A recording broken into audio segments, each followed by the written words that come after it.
Yo, yo, yo. What's up, guys? So, nandito kami ngayon sa Skagway, Alaska. Kung makikita natin sa bulubundukin na yun, no? Puro yellow yan. Ayan, malapit na dito, matatanaw na natin. So, for today's video, sightseeing muna tayo kasi may drill kami kanina. Di ako nakalabas dahil late na yung drill, tsaka kapos na rin. Kulang na ako sa time para lumabas pa. Dito kasi malayo yung lalakarin mo eh, kaya bitin yung 2 oras na lalabas ako. Yan, sightseeing na muna. Yan, makikita natin doon, puro yellow. Ayan. Tsaka tirik yung araw dito ngayon, hindi siya malamig. Yun oh.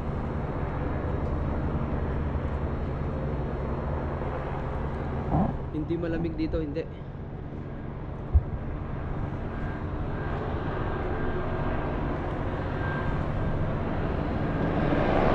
May chopper. So ngayon, may isang chopper pa. Yung mga yan, mga nag-tour yan eh. Yung mga chopper na yan. Yan. Mga turista ang sakay niyan.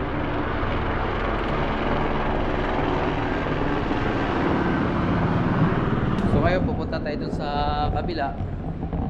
Pakita ko rin sa inyo yung nasa dito sa paligid ng barko. Dahil nga di ako nakalabas dahil yung break time yun nga kulang.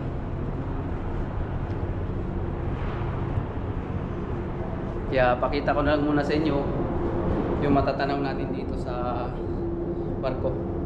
Kasi dito lang tayo sa loob eh. Ayan. Dito banda yan. Makikita natin dito. Yung kanilang tawagin kung sa atin, Roro. Yan, tatawid naman yan. May mga karga yung mga sasakyan.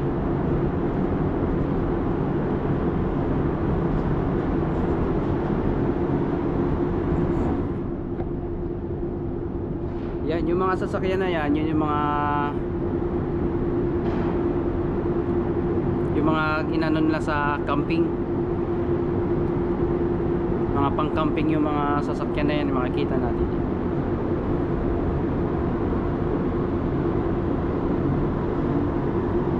Yun, makikita natin dito, ayan. Yung paligid lang. Maganda sana kung nasa labas. Di bale, next na Skagway, pasyal ko kayo doon sa labas na. Dahil ngayon, sana nga lalabas ako, kaya lang may drill.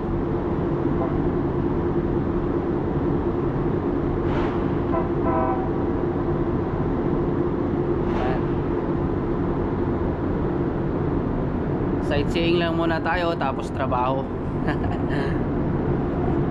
Di ba? Ganda ng mga bulundundukin dito. Woo!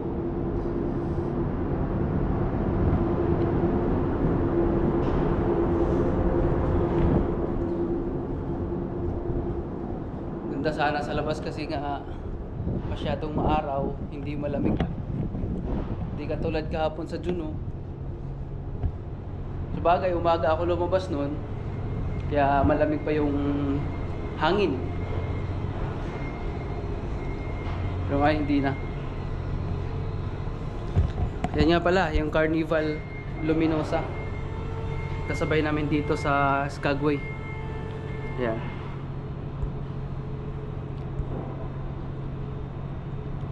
Shout out sa mga tropa natin sa mga Pilipino.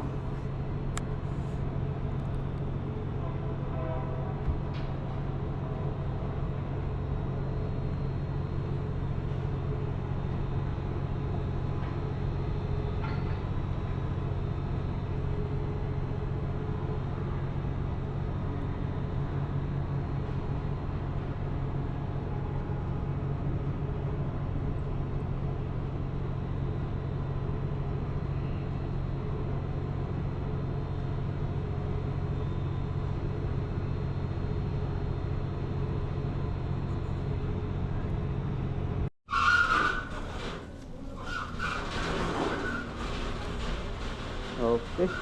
After natin nag sightseeing sa labas, dito muna tayo. So magla-lobster ako ngayon dahil bukas lobster night.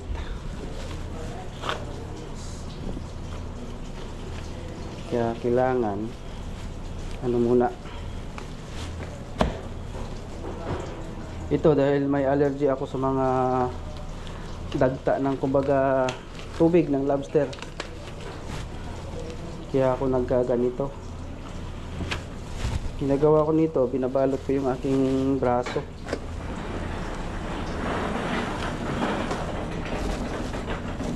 Ayan.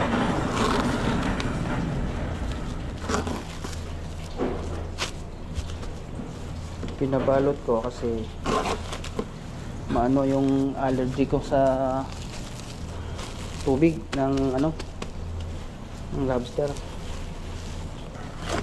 Gagawin ko ngayon, magkukupit.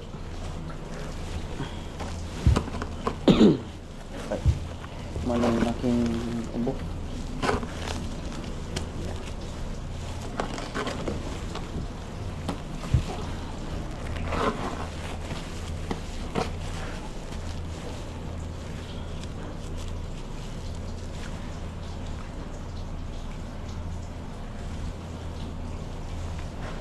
Kupit tayo ng lobster. So marami to.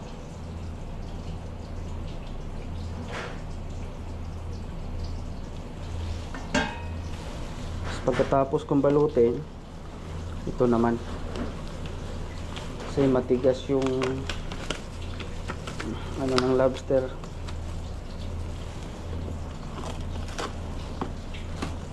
Tapos masakit sa palad.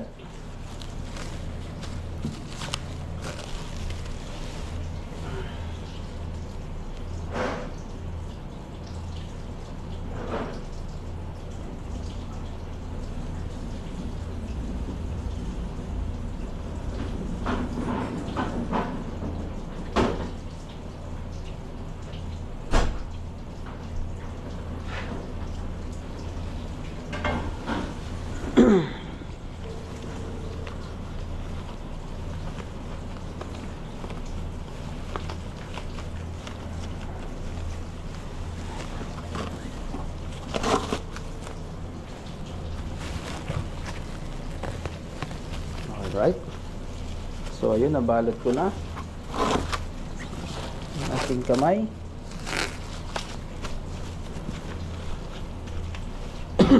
Ay, pwede na tayong mag lobster. Ayan, ito yung mga lobster natin.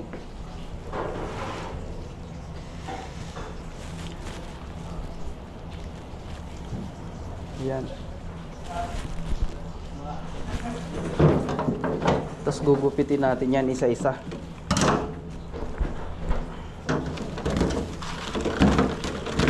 Makikita natin ang dami. Tapos pagkagupit, press mo siya ng ganun para mabilis siyang tanggalin. Kasi ilalagay namin doon sa lama. Tapos yung forma niya nakaganto. Yun. Ganito ang forma.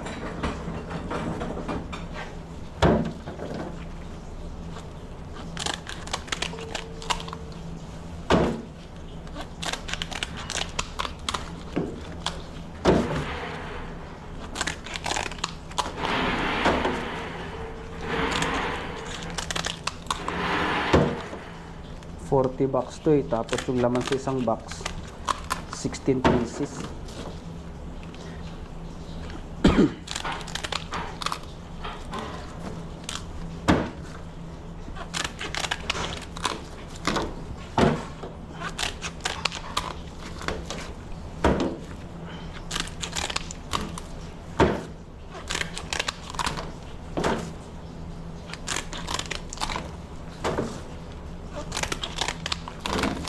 Tapos mamaya pagkatapos nito, yung hipon naman tatanggalan ko ng buntot. Tapos hiwain ko siya ng cubes. Sa isang peraso, tatatlo.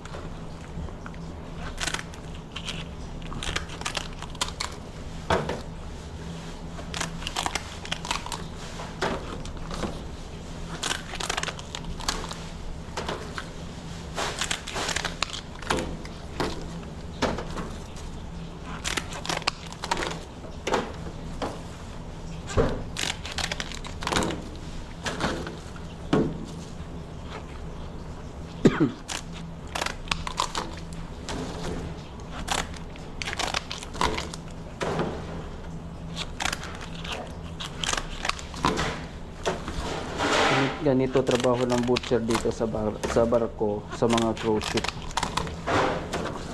Kung ikaw ay isang butcher, pag dyan sa atin sa Pinas, nasa mga karnihan ka or manukan, pagdating dito makakapagtrabaho ka rin sa ano. Kasi yung isdaan dito, tawag din dito, butcher.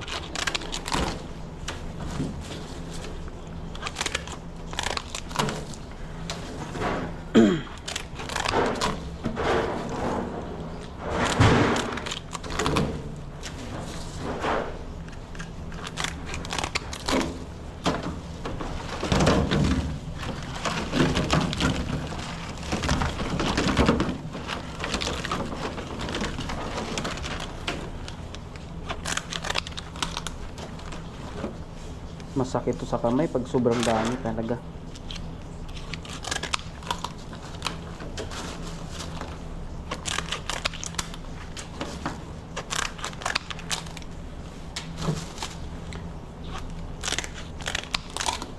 Pinipress ko na siya para pagdating mamaya ng partner ko dito, madali niya lang ibuka.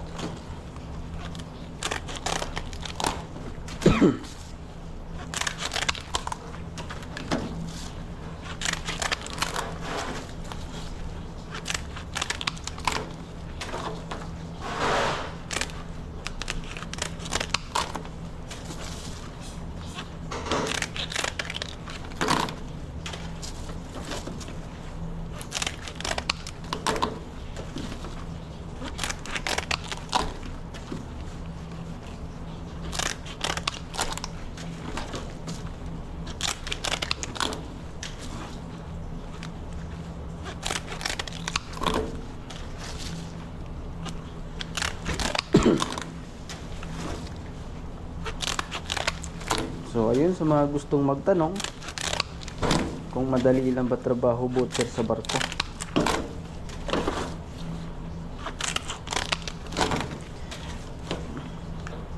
sasabi ko lang mayroong madali, mayroong din mas mabigat. Depende sa magiging amo, or kung tawagin yung iyong chief butcher, depende sa mga magiging kasamahan mo. Kasi mayroon talagang makakasama na mga puro utos, kukunin lang yung kanyang gamit, iuutos pa yung may mga ganon na mga tao na kumbaga yung mababa mga posisyon basta na lang utos-utosan.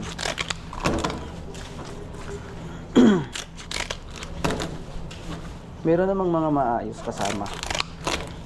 Kasi based on my experience sa aking pagbabarko, malala yung aking first contract dahil nakasama ako ng first butcher na Pilipino. Yon ay grabe mang hard time yun. Walang pinipili yun, kahit ibang lahi. Yun yung first contract ko. Ang hirap pag hard time sa trabaho, hindi ka makakapag-isip ng maayos.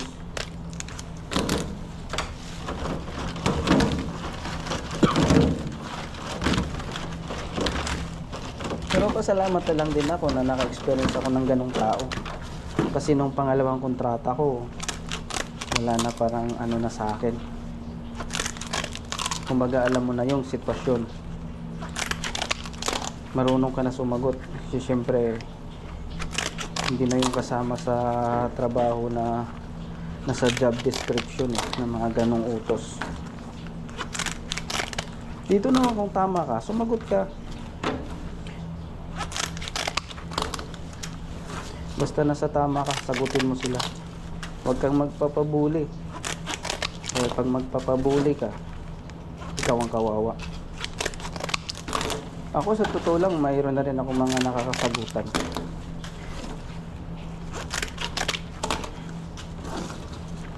Nakakasagutan ako sa trabaho gawa ng kanyang ugali din. Bukod sa mahilig mangutos, napaka sip-sip pa sa amo. Kala nila bibigyan sila ng isang unit na barko sa trabaho pag sobrang sip-sip nila. May mga ganun talaga.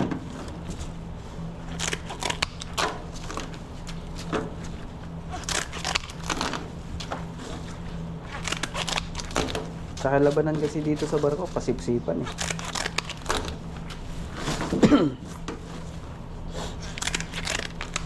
Marami tayo dyan mga kilala, mga kapwa pa natin Pilipino.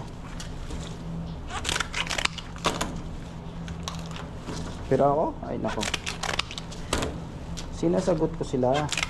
Mga ganun, yung mga utos nila eh hindi nakarapat dapat.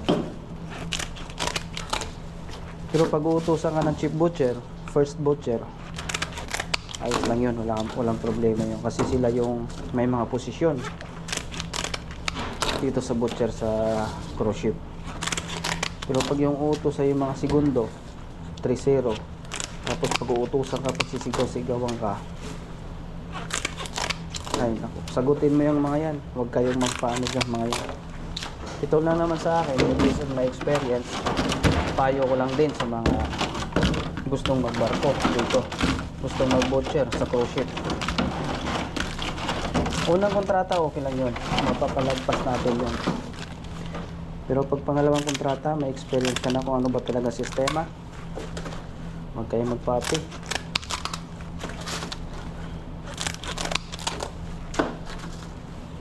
Dahil sa aking mga experience, sabagay meron akong nakasugutan ng third contract ko. Yun naman kasi talaga hindi, mali na yung ginagawa niya. Kumbaga may inutos sa kanya yung chief butcher nun, pinasa sa akin, tapos hindi nagawa, tapos ako sinisisi. Nung time na yun, marami akong ginagawa, marami akong tinidepros ng mga karne. Tapos siya paikot-ikot lang, tapos may inutos siya sa akin. Kumbaga pasalod kasi tawag nun dito, papasa niya yung inutos. Sip-sip kasi yung tao na yun, grabe yung tao na yun. Ako hindi ako sana naninira ng kapwa ko Pilipino, mga nakasatrabaho ko. Experience ko ito dito.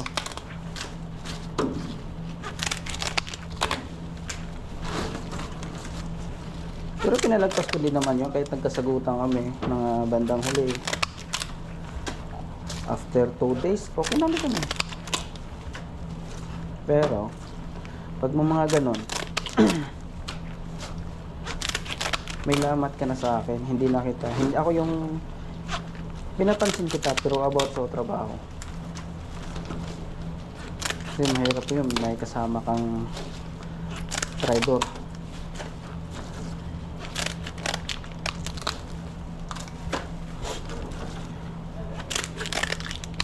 Sa mga gustong magbarko, cruise ship, push nyo lang.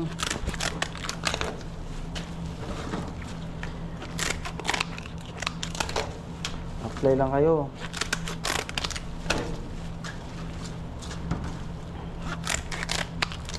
Tsaka ako, sa totoo lang, sabihin ko na rin sa inyo, high school graduate lang po ako. Pero bakit nga ba ako nandito?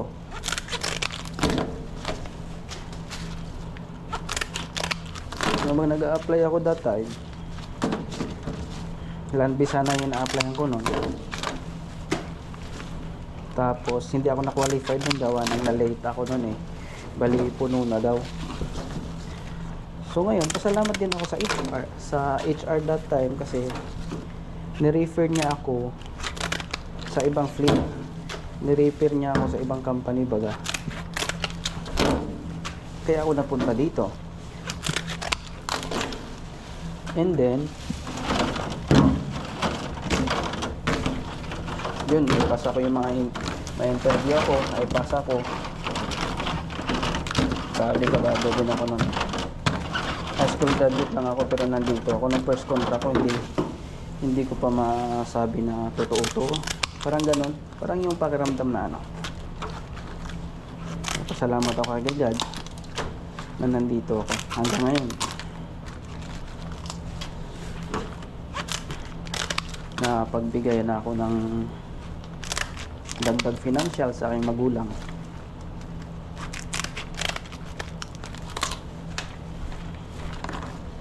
Basta pag nandito ka, enjoy mo lang. Kagandahan dito sa cruise ship, kahit saan saang bansa ka nakakarating.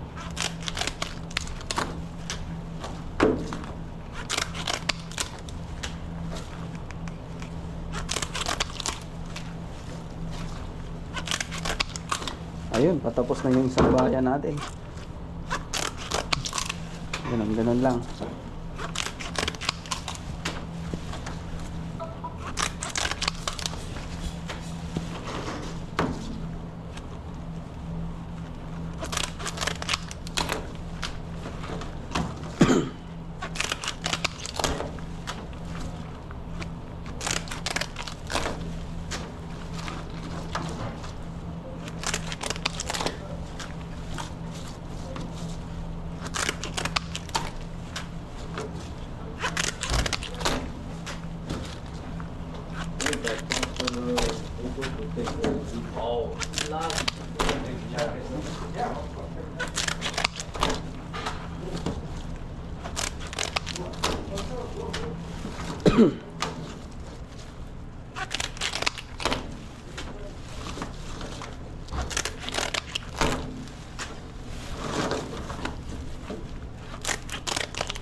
Limang bayat to lahat eh. Tapos ayan. May isang bayat tapos na natin.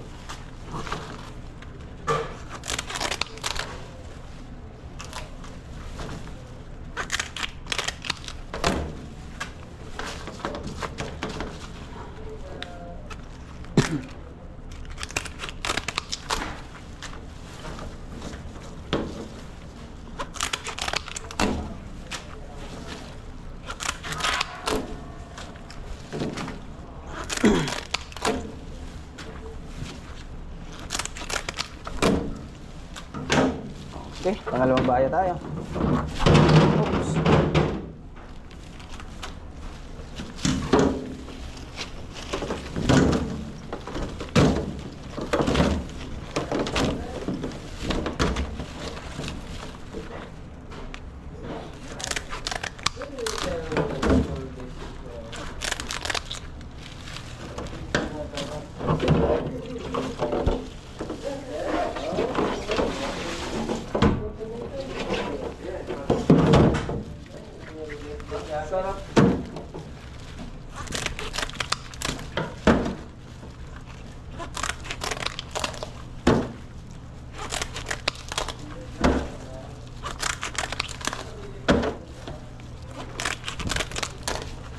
Kailangan dito mabilis kamay mo para pagdating sa gabi mahaba yung pahinga. Ganun ang diskarte dito.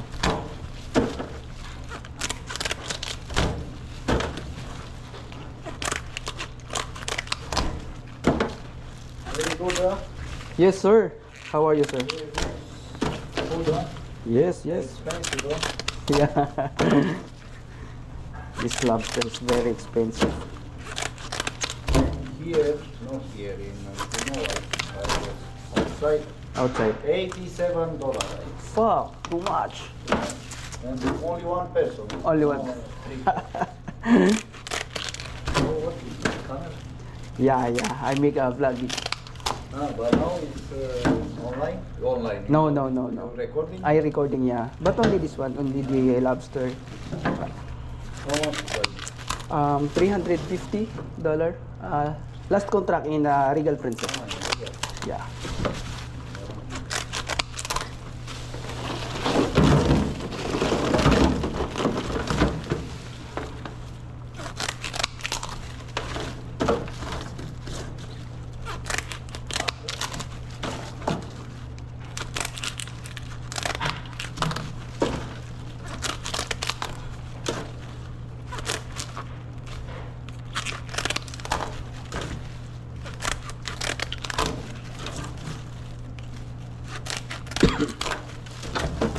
Yung kausap natin kanina, ano yun?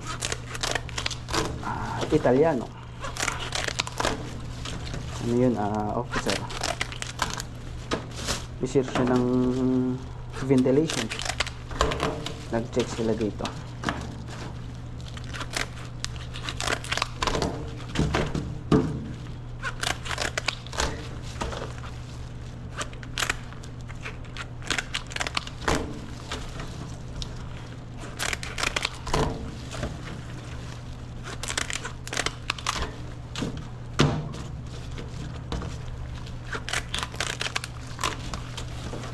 Mabilis na siya gupitin pag malambot yung ano, lobster. Hindi ba kasi medyo frozen eh.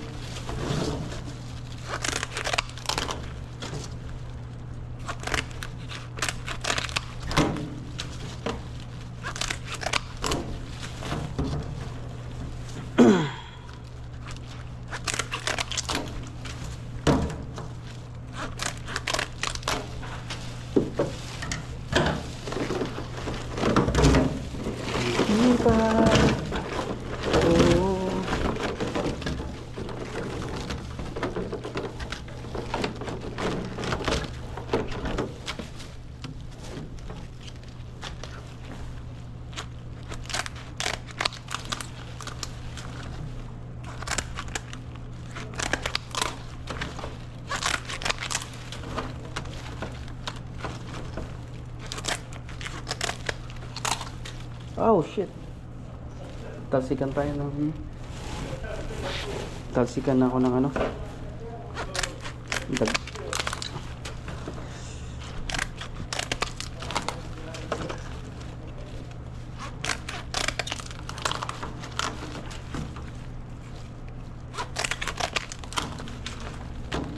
Yan, papasok mo lang siya dito eh. Tapos susundan mo lang gitna.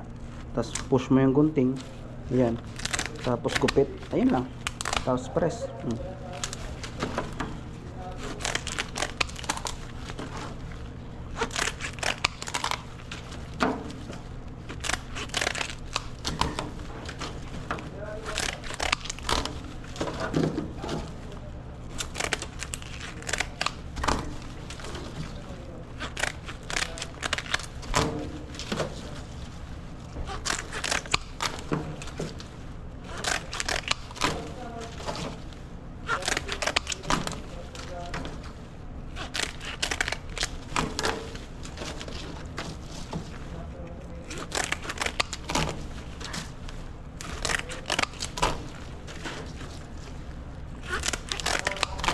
Makati kasi yung ano nito, yung katas niya. Kaya buti na lang merong ano dito, yellow gloves.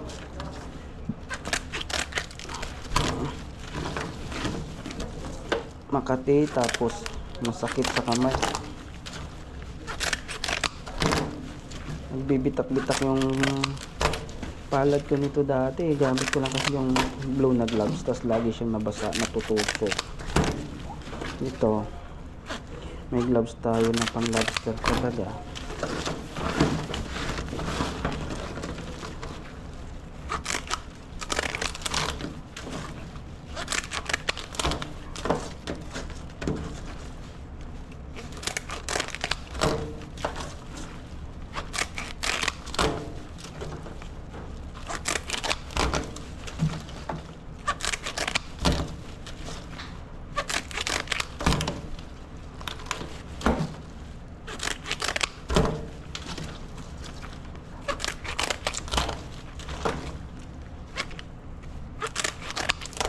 Ramdam ko na yung manhid ng ano, sakit. Ito.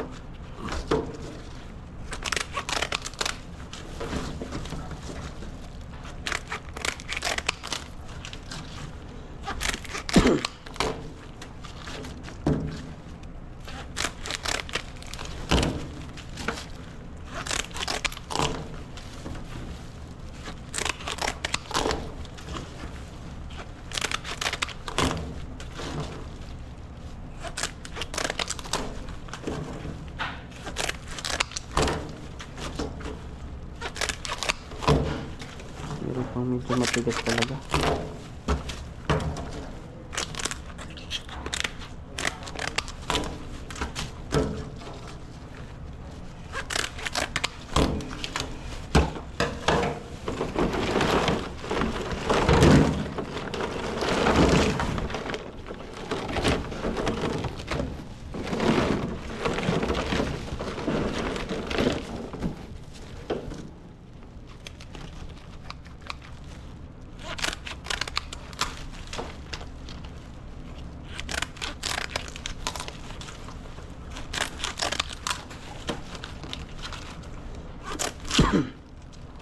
Malambot lang to. Madali lang.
Okay, so hanggang dito na lang muna ang aking video. At kita-kits ulit tayo sa mga susunod pa. Please like and share and subscribe mga boss. Guys, thank you so much. Ciao.